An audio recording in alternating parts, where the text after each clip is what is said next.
Majamaa acheni niwaambie, kuna mademo wanakuwa rembo with time. Na kuna mademo waga wanachapa haraka with time.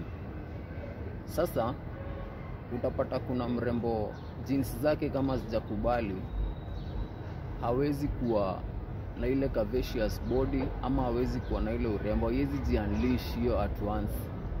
But sasa kuna wengine wanakuwa nayo, but the moment wameclick level ingine wanachapa one time. Let me tell you, I had a girl, alikuwa gaidha yangu, alikuwa ananidai. But you know what, mimi sikuwa namdai kwa sababu alikuwa mslim mazee 1GB. Ilikuwa naogopa society inaweza sema mazee ni underage ama ni child abuse. But says huyo mdem mazee ni kama Vera Sidika. Hata mdem ni keki, ameweza, alafu alikuwa brown skin mbaya. Sasa wewe jua jeans zake zimelipuka, saizi yani ameweza, mimi ndio namdai. Sasa hiyo time akinidai, mimi nilikuwa nadai mzee mwingine. Tunaelewana? I wanted another lady, another girl. Alikuwa mkavacious, alikuwa ameweza, na still alikuwa brown skin mbaya. Sasa ile kitu iliharibu. With the time alikuja akapata mtoi. Huo mdem sasa ukimwona amechapa yani amepanuka, yani hakuna vile yako, yani sasa sina testi yake kabisa.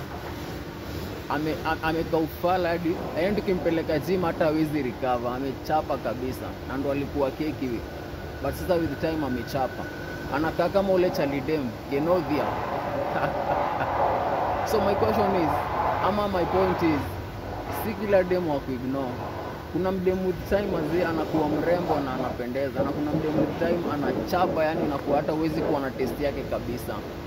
So ukitaka kujua type ya mrembo mwenye unadai, tembelea atakuwa, angalia jeans zako, angalia watu wa pande ya baba yao ama angalia watu wa pande ya mother yao, ndio utajua what kind of a girl unaweza kuwa uko na yeye, either ni mzazi ama si mzazi.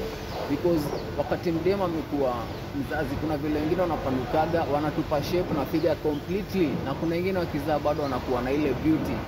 Tunaelewana?